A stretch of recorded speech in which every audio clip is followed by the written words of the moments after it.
हे का म्हणतोय तर तुमचा मूडच एवढा उत्स्फूर्त आहे की तुमचा उत्साह एवढा प्रचंड आहे की चंद्रकांत दानवे साहेबांनी जे जे तुम्हाला इथं सांगितलं त्रास किती होतो त्यावेळी सगळ्या शेवट मंडपातल्या शेवटच्या उभ्या असणाऱ्या माणसांनी हात वर केले. आज प्रचंड त्रास अन्याय तुम्ही सगळ्यांनी सोसलेला आहे. सत्ता आल्यानंतर ती नम्रतेनं वागवायची असते, टिकवायची असते.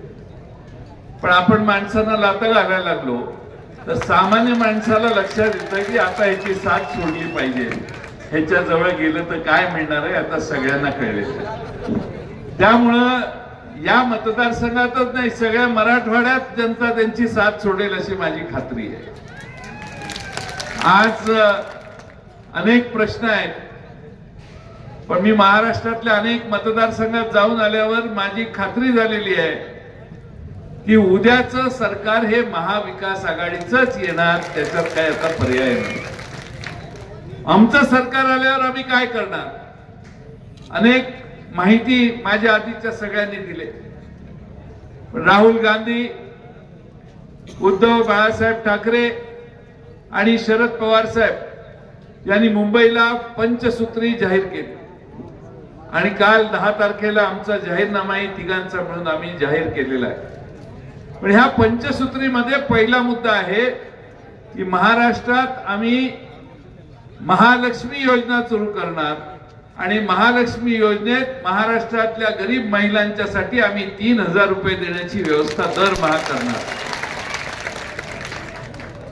आता महिला आपल्या याला जरा कमी आहेत आज दुपारची वेळ असल्यामुळे. पण आता तुम्हाला सगळ्यांना सांगतो तुमची बायको गावाला जाताना माहेरी, बहीण शाळेला कॉलेजला आणि कुठेही जाताना किंवा आईला कुठं न्यायचं असेल तर घरातल्या महिला तुम्हाला इथनं पुढं एसटी बसचं तिकीट काढायला पैसे मागणार नाही. सगळ्या महाराष्ट्रभर महिलांना एसटीची पूर्णपणाने माफी देऊन एसटी महामंडळाला दरवर्षी नियमित त्याचे मोबदल्याचे पैसे दरवर्षी नियमित भरण्याचं काम आमचं येणारं सरकार करेल. उद्धव ठाकरे साहेब ज्यावेळी मुख्यमंत्री झाले त्यावेळी महाराष्ट्रामध्ये आम्ही कर्जमाफी दिली होती. 2 लाखापर्यंत ही कर्जमाफी आम्ही दिली. ज्यांनी रेग्युलर कर्ज फेडलं त्यांना 50,000 रुपये दिले. आमचं सरकार बदललं, नवे लोक आले आणि 50,000 रुपयाचं काही भाग द्यायचं काही लोकांना काही भागात राहिलाय. पण आता पुन्हा आपलं महाविकास आघाडीचं सरकार उद्या निवडून आल्यानंतर आमचा पहिला निर्णय असणार आहे की महाराष्ट्रातल्या शेतकऱ्यांना पुन्हा एकदा कर्जमाफी द्यायची आणि महाराष्ट्रातल्या शेतकऱ्याला न्याय द्यायचा. कारण अशी आहेत की ह्यांनी 2.5 वर्षात महाराष्ट्रातल्या शेतकऱ्यांचं प्रचंड नुकसान केलंय. त्याला अडचणीत आणण्याचं काम यांनी केलंय. सोयाबीनला दर नाही, कापसाला दर नाही, कांद्याला दर नाही, कशालाच दर दिला नाही. आणि म्हणून महाराष्ट्रातली जनता, ग्रामीण भागातला महाराष्ट्रातला कष्ट करणारा वर्ग या सरकारच्या विरोधात गेलेला आहे. आणि म्हणून या सगळ्या शेतकऱ्यांना पुन्हा पूर्वपदावर त्यांचा शेतीचा गाडा आणायचा असेल तर त्यांना कर्जमाफीची गरज आहे. महाराष्ट्र सरकार उद्याच्या निवडणुकीनंतर कर्जमाफी देईल. आम्ही महाराष्ट्रामध्ये अनेक ठिकाणी जाऊन बरेच ठिकाणी मी हा प्रश्न विचारलाय.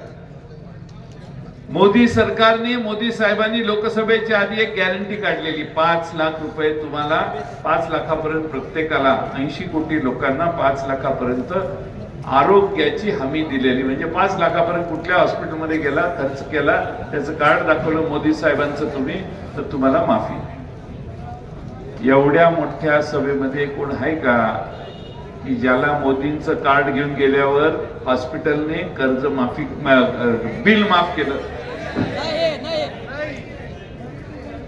तुमच्यात असेल पण त्यात पलीकडं भाजप मधल्या कोणाचं कल्याण झालं असेल तरी सांगा, काय आमची तक्रार नाही.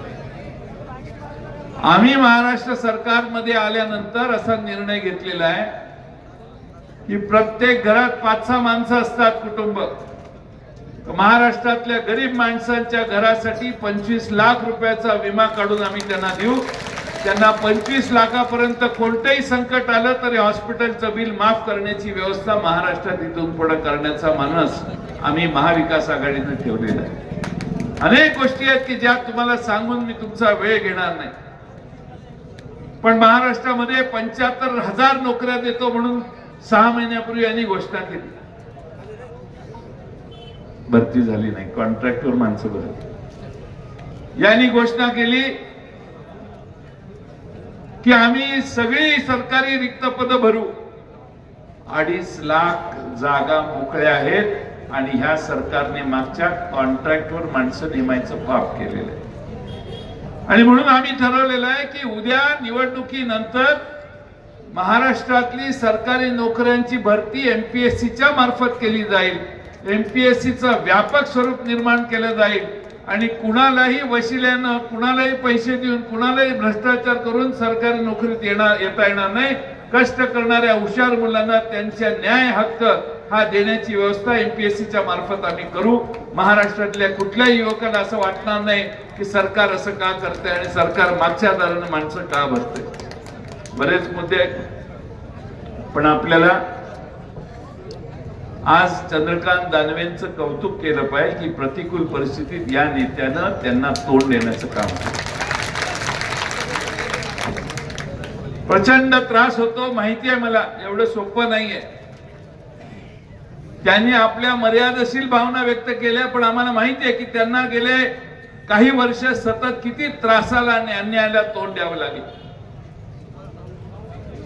त्यांच्याकडे काही मोठा कारखाना आहे, बिल्डिंगचा मोठा व्यवसाय आहे, कोट्यावधी रुपये घरी पडलेले आहेत. अशी परिस्थिती नसताना हा सामान्य माणसांच्या, सामान्य शेतकऱ्यांच्या, शेतमजुरांच्या न्याय हक्कासाठी शरद पवार साहेबांची एकनिष्ठ राहिलेला नेता आहे. प्रामाणिक नेत्याच्या मागे महाराष्ट्रातली माणसं उभी राहतात आणि ते चित्र उद्याच्या निवडणुकीत आपल्याला दिसेल असा मला सगळ्यांना विश्वास आहे. खरं म्हणजे आज अडचण काय झालेली आहे की मोदी साहेब पुण्यात येणार आहे आणि आम्हाला एक स्लॉट पुण्यात आज जायचा दिलेला आहे आणि मला पिंपरी, चिंचवड आणि भोसरी अशा 3 सभा करायच्या आहेत. त्यामुळं 4 वाजता पुढच्या बदनापूरहून निघालो तर त्यांनी दिलेल्या स्लॉट मध्ये मी पोहोचू शकतो. त्यामुळे जास्त लांब भाषण करता येणार नाही. माझे 2च काम करायचे.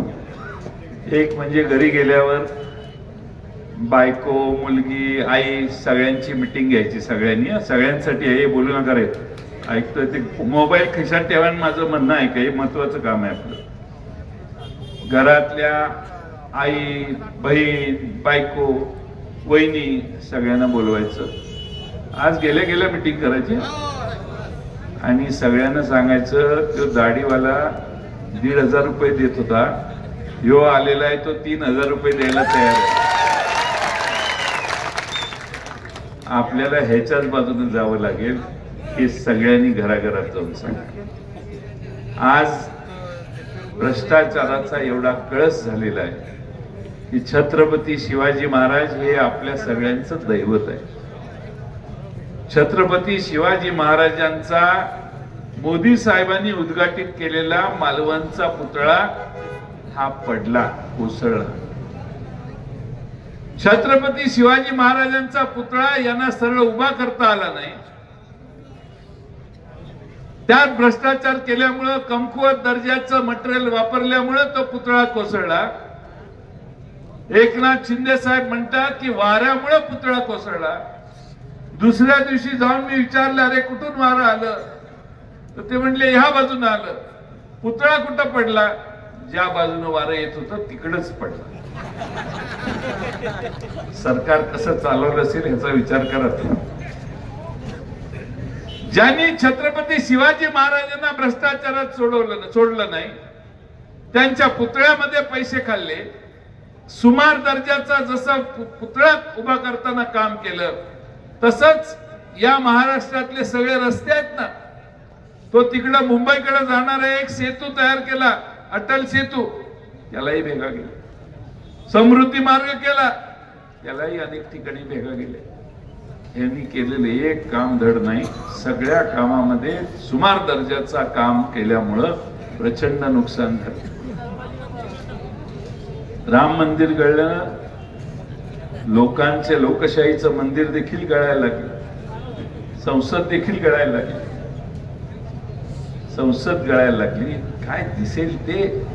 आणि म्हणून माझी आपणाला विनंती आहे की महाराष्ट्रातलं हे भ्रष्ट सरकार घालवण्यासाठी उद्याच्या निवडणुकीमध्ये ज्या ठिकाणी मशाल उभी असेल त्या ठिकाणी मशालीला, जिथं हाताचा माणूस उभा असेल तिथं हाताला, आणि जिथं तुतारी वाजवणारा माणूस असेल त्या ठिकाणी तुतारी वाजवणाऱ्या माणसाच्या मागे तुम्ही सगळ्यांनी ताकद उभी करा. मराठवाड्यातल्या अनेक ठिकाणी उत्स्फूर्त प्रतिसाद आमच्या सगळ्यांच्या सभांना मिळतोय. आता समोरच्यांच्याकडे काय राहिलं, याच्या पलीकडे काय राहिलं. शेवटचा आसरा हाच आहे. हे जे अजूनही भीमदेवी थाटात बोलतायत त्याच्या मागे गोळा केलेली माया खर्च करण्याची मानसिकता शेवटच्या 4 दिवसात आहे. मी तुम्हाला प्रामाणिकपणानं सांगतो, सगळी कामं कॉन्ट्रॅक्टर वगैरे सगळे घरातच ज्यांचे असतील यांनी काय काय केलं असेल याचा हिशेब करा. आणि म्हणून आपली प्रामाणिकपणाने निष्ठेनं तुमच्याशी जो इमानदार राहील अशा चंद्रकांत दानवेंच्याच मागे उभा राहा. आई भवानीच्या आशीर्वादाने चंद्रकांत दानवे तुमच्या मनात असेल तिथं नेऊन ठेवायचं काम शरद पवार साहेब करतील. तुम्ही काही चिंता करू नका. पुन्हा एकदा आपल्या सर्वांचं मी मनपूर्वक आभार मानतो. थोडीशी आपण चर्चा केली, तुम्हाला मी त्या दिवशीच बोललो, पण सरकार गेलं. सरकार गेलं. आमची त्यांची चर्चा झालेली होती कलेक्टर ऑफिस मध्ये. निवडून आल्यावर आपलं सरकार आल्यावर पहिलं काम कुठलं असेल तर जाफराबादच्या लिफ्टचं काम आम्ही करून घेऊ आणि त्याचं उद्घाटन चंद्रकांत पुंडलिकराव दानवेच करतील एवढं तुम्हाला सांगतो. आणि पुढे जाण्यासाठी